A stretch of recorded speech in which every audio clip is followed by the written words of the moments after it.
everybody, welcome to another episode of Jodi Dancers Talks. Today we have Kelly with us and she works for the Heera Foundation. So thank you for joining us today, Kelly. Thank you so much for having me. No problem. We're going to just get straight into it. So we understand that you've suffered from mental health yourself and experienced difficulties. Would you mind opening up about, what sort of symptoms you faced and how you dealt with them? Yeah, of course.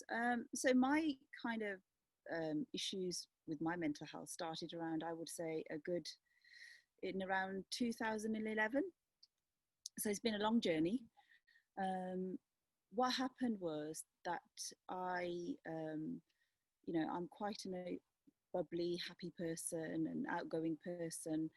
And what I started to notice, but didn't notice at the time, it takes time for you to realize, is that there's the physiological stuff that goes on, right, when you're suffering with mental health. So there's things like, I was losing a lot of weight. And again, this is all about me, because everybody's mental health journey is different, so I was losing a lot of weight. I wasn't eating. I couldn't sleep during the night, but then I'd want to sleep during the day. I'd lost all of my kind of aspirations of anything, of achieving anything. I had 2 young children at the time, and what I would do my aim of the day and my goal purely used to be that I'd be able to get them to school and I'll be able to pick them up. Yeah. In between, what happened was just a cloud. I didn't used to do anything. And then obviously the mental side of things is that I would wake up with severe anxiety, which I recognize now was anxiety. At the time, I didn't realize. Severe anxiety. Obviously, there's a lot of crying, having a lack of interest in anything. When you're a well-groomed person, you look after yourself physically. When you're not putting on your makeup to go, when you're not doing your hair, when you're not, ready to face anybody. That was another thing. People would walk into my room, and it used to anger me because I didn't want to see anybody. I didn't want to hold a conversation, even within the unit that I was living with. And there were times at the worst when it was just pure anguish. I remember sort of curling up into a ball and just crying because I couldn't express myself to anybody. I couldn't make anybody understand what was going on because, when we talk about mental health, we talk about people's understanding of it. And I was told time and time again, well, you've got everything, you've got a son and a daughter, you've got a great husband, you've got a nice house, so which then stops you from, you start to feel guilty that you're weak. Yeah. And so then I was becoming more withdrawn. And the burden of guilt I was carrying for being this weak person who wasn't strong anymore. And I remember there was a time when I just was on a heap on the floor and nobody was in the house. And I was beside myself because it was just, I couldn't get anybody to understand where I was coming from. And so those are the sort of the starting signs of what happened. So when you said that people were saying you should be happy because you've got all this, and then you're speaking about an outlet. How important is it for someone who's suffering with mental health to have an appropriate outlet before it sort of manifests into something that's a bit more aggressive or dangerous? Yeah, I mean, it's hugely important. I think this is why what the aim of our foundation is that to make, everybody isn't born with an understanding of mental health, right? So everybody has their journey that they take. Unfortunately, we're human beings, and until something affects us, we don't really give it that much importance. So I'm saying this in the nicest possible way, if your family directly hasn't been affected with somebody suffering with cancer, you tend to, yes, you do feel for that person, whatever, but you won't look at it of how that person maybe deals with the grief, the trauma, and that affects all types of, I'm talking about all illnesses. So if you haven't directly been affected with mental health issues in the family originally, you're kind of not that, you're not that knowledgeable about things. And obviously my family were the same. They didn't have knowledge about it. So therefore it was kind of restricting them in the ways that they could help me. Mm. It's really important. So that's the point of charities like ourselves, is to raise awareness in all families that, you know, these are the signs and the symptoms that you see people suffering with mental health. So if you have knowledge about it beforehand, you can help, and you know, you can help your family member or loved one when, if they do ever unfortunately go through it. So yeah, I think it's crucial. And like you said, with comments such as those, that, you know, you've got this, you've got a nice family, a nice husband and everything, obviously for a person suffering from mental health, comments like that doesn't help you anymore. So how important is it to raise awareness with the elder generation about mental health and make them recognise that this is something that, you know, people suffer with? So I gave somebody senior this example, and this is the only way I can say it, is that if you have somebody suffering with, let's say, you know, going through cancer or going through a stroke or whatever, so you would not necessarily say to somebody suffering with cancer, if they've been diagnosed with cancer, what you're not going to say to them, well, you know, you've got a great house, you've got a great husband, look on the bright side of life. And when people start thinking of mental health in exactly the same format as they do when it comes to other illnesses, right, we won't have those kind of comments. And I think, of course, that kind of comment had a huge impact on me, my confidence, my self-esteem, you know, and it took, I know that the knockback that it had about, you know, 5 years of having to rebuild my life and getting that confidence back. So we have to be very careful in how we say it. And that's what I said to the lady.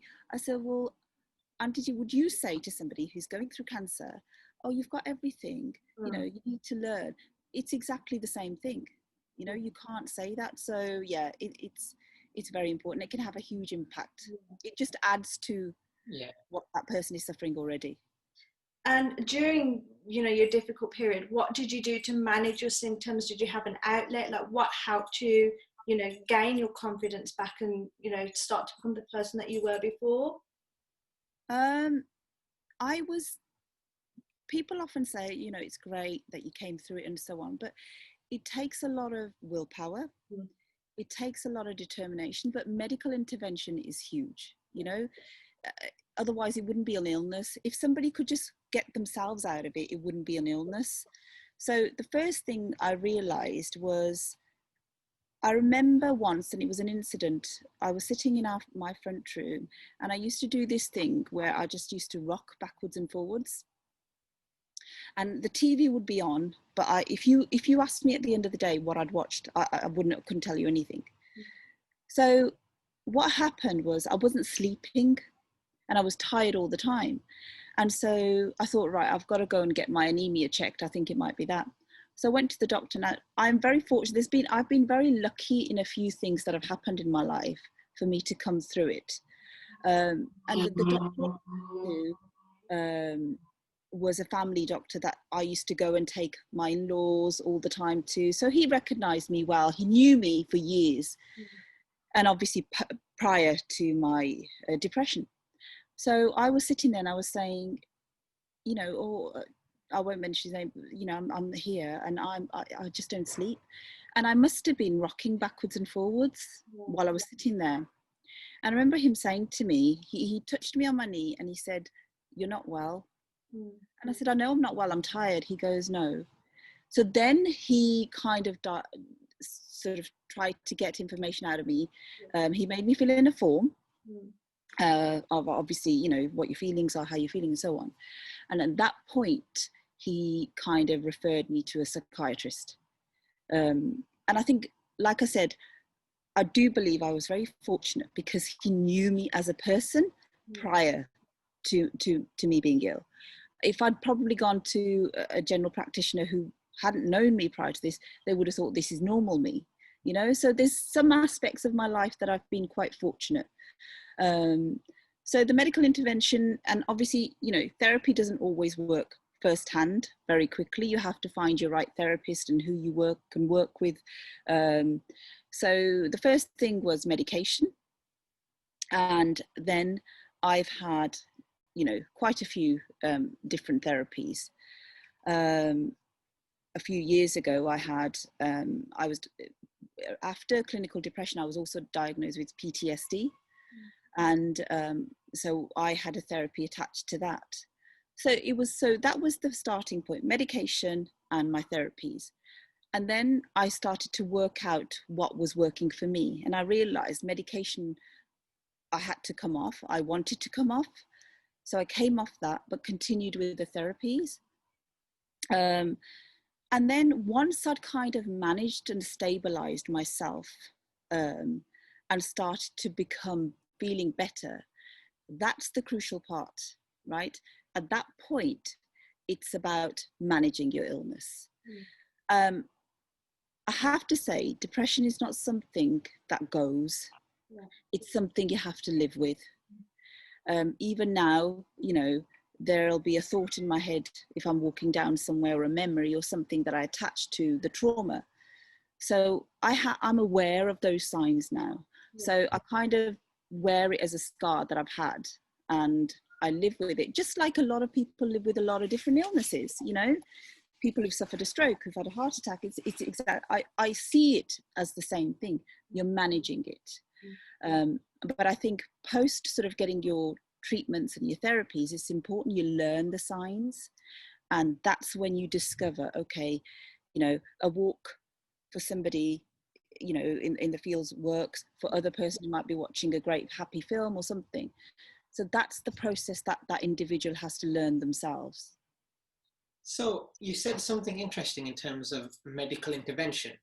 I know there's still a lot of sort of lack of knowledge around mental health, and some people would advocate just do this, just read a book, just watch a film, just do Bhangra. But they also neglect the fact that going to a consultant, a GP, a professional, actually is worthwhile, and they tend to put it off. What advice would you give to people in terms of seeking actual medical help? Well, medical help, I mean, you have to have a diagnosis before you get a treatment for anything. You know, you can't self-diagnose. We're not medical professionals. You know, majority of us, well, I wasn't, you know, so you have to get medical intervention. It is key. So to have the correct diagnosis, you know, mental health is huge. So there's so many different elements of it. So what works for somebody suffering with clinical depression or PTSD, which I realized later I had, isn't going to be the same for somebody suffering with bipolar or schizophrenia. So if you were to say to somebody suffering with bipolar, well, read a book or go for a walk, well, you know, 100% that person, that illness is only controlled with medical intervention, medicines. So it's paramount that people seek medical intervention first, and then they learn, okay, medication doesn't work for me, or I don't need to take that, or I feel I can cope without it. That's afterwards. So to say that medical intervention is not needed and simply reading a book, life is not that simple. No, so yeah, I like your comparison of compare mental health to an actual physical illness that people can relate to. And I like that comparison because it makes people think that, okay, it is something that people suffer with just because you don't see it per se. It's still there. So it's very important. No. I mean, the other thing is, it's quite amazing because the sympathy that somebody gets when they have a physical illness is very different to the treatment people suffer when you haven't got that and you've got a mental illness. I've had that times, you know, that I've known people who kind of totally cut me out of their life and totally ignored me when I was suffering with mental health. But if I've been ill over something else, a physical illness, they've all come and so it's, we need to kind of wake up, you know, and stop being hypocritical as such, you know, start seeing mental health illness exactly the same as a physical, treat people exactly the same as you would if they had a physical illness. No, which is a very good point. And then obviously, you know, we understand that you are working with the Heera Foundation, and I know you said to us prior to this that you've started when they were 6 months in. So what drew you to the Heera Foundation? You know, what did they help you? And then obviously now you're working with them. So what's your role within the team? The charity had been set up in January, and I joined in June. And I just happened to see, you know, an advert requesting volunteers. Yeah. And I just picked up the phone and spoke to our CEO now, Bhavan, saying, you know, I'd like to be interested in doing something to help. Yeah. And it's had a huge impact on my life. I mean, I do sort of credit the charity work to my healing process, you know, because it kind of, I met other people who'd suffered with the same sort of thing. I've met professionals in that field. So yeah, 100%. It's. I actually would say and encourage anybody who's kind of, you have to come through your illness first, and then once you're recovering, is to do something similar, because I think it's food for the soul. Yeah. You know. So yeah. And my role in the foundation, I'm a community engagements officer. So my role is to liaise with community leaders, whether it's been the gurdwaras or yourselves or anybody on any platform, engage with them, liaise with them, and do what we're doing at the moment, you know, just so we can help spread the word. Yeah. So you said something interesting about your role in terms of engaging with different communities in different capacities. So you said Gurdwara, so Sikh temples. Why do you think it's important, firstly, to engage with religious institutions as well as sort of general public institutions? I think because, you know, community, the religious side of things is very important. You know, your faith can be a great healer and a great help.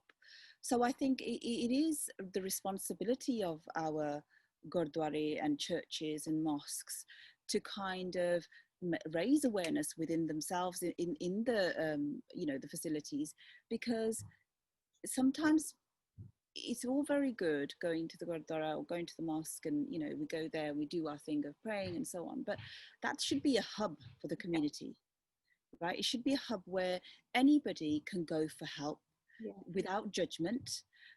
So they have a huge part to play with this, and that was the reasoning why we engaged with the Gurdwara, and we've been very successful. Obviously, you know, lockdown has been a bit difficult. We've done our Duk successions there, which were a great success. But we also want to reach out further afield. You know, some people are reluctant to come to the Gurdwara because they know all the community in there, and they don't really want to be seen to be going, which is what I found out lately. They don't really want to be seen going there.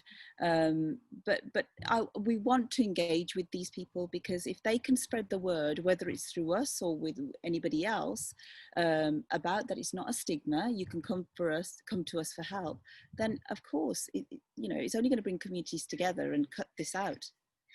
And then in terms of the Heera Foundation, as we discussed earlier, before we started recording, we discussed that how it's transformed from a sort of Punjabi South Asian charity, and you're trying to sort of scope it out to more communities. Can you tell us a little bit about why that transformation is taking place? I think, yeah, originally, like I said, you know, it was based on our Indian communities and so on. And then as we worked together, you know, don't forget that the foundation was set through, you know, something quite sad and an incident that took place. And so when it was first set up, the thought was that, you know, we want to raise awareness, you know, about mental health, because obviously, like I said, I'm the first to admit, before I had my mental health issues, I wasn't aware of things, you know, I wouldn't have known a lot of things. So, but then as time has gone on, and we've realized, and our contacts have got bigger, and, you know, we're liaising with more professionals and more organizations, we've realized that actually it's not just the Punjabi community or the Indian community. It is, like I said to you, you know, when we're talking, it's the Muslim community, it's the South Asian community, it's the Gujarati community, it's Bangladeshi community, it's all of those communities that are facing exactly the same thing. And so, you know, so we need to spread more awareness, you know, engage with other communities as well. So that was the reasoning behind it. We've just learnt as the years have gone on that actually there's a need for it in, you know, a further wider community. And obviously with lockdown, how it is at the moment, have you found there's been an increase in people seeking help because of their mental health has been affected by this? Definitely. I think the team have been getting a lot of messages, Yeah. a lot more, about seeking help. I think this can be a very difficult time. I think if you're suffering with mental health, the normal time is bad enough. Yeah. This is a very isolating time. It's a very lonely time. There's a lot of financial worries. There's people have lost, hundreds of thousands have lost their jobs. Yeah. So this is going to cause more mental health issues. So I think, yes, definitely, we've had a lot more responses from people seeking help, which is great. Yeah, and I don't think anyone, we've had previous chats with the people as well, I don't think anyone will actually realise the impact that this had on people's mental health until way into the future, because I think it is very challenging time in the most normal of circumstances. But speaking about your personal experience, because obviously you've said depression is a daily struggle, you still have to live with it. How have you found living in lockdown yourself? How have you coped? What were your tips and techniques? So, we were very fortunate back in April. The weather was great, so it was kind of, the beginning was good, and we had some quality family time together. However, I have a family, so I was kind of busy with them. And after I did a lot of reading in lockdown.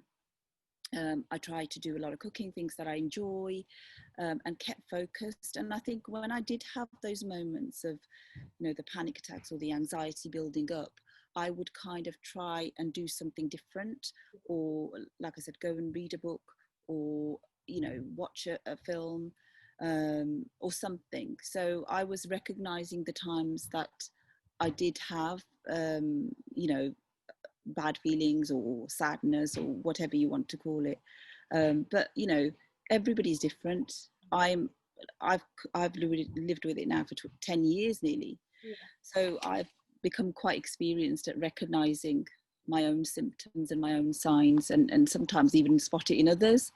But there's a lot of people that actually don't know how to recognize the signs. So I've heard a lot of stories about the difficulties people have faced. And it's quite sad in a sense of that there's people out there that need help, and it's, in the most normal of times, it's difficult to reach them. So when everything was normal, it was still difficult to reach them. Now it's just exacerbated that problem many times over. But I just want to just say thank you for your time, Kelly. Just want to thank you for your time. Yeah, we really appreciate it. Obviously, getting people to open up, and like yourself, you said you can realise symptoms in other people. So maybe someone watching this might think, oh, that might be me, and it might help them. So we really want to thank you for speaking with us today. Thank you so much for having me. Do you know, all I want to say is that as much as it's, when you're suffering with it, you think it's just darkness. Because I used to say to people, well, the only way I can describe it is like somebody switched the lights off. I don't see past it. But believe me, there is light at the end of the tunnel. Never think you're weak in getting help, because it actually takes a lot of bravery. It takes a lot of courage to say, well, actually, I'm not well. Like I said, the comparison is, if you were, suffering with a physical illness, would you not seek medical intervention? So if you start thinking like that, you'll get through it. And I think that's the best way to sum it up. And again, I want to say thank you, Kelly. And if anyone is interested in contacting the Heera Foundation, we'll put the details in our comment section below. We have our mental health support cards. There's a lot of free organisations that you can get help from. Always feel free to contact us. The team are always happy to help and point you, signpost you to the right help that you need. There's plenty of organisations out there that all you have to do is pick up the phone and ask for help. Okay.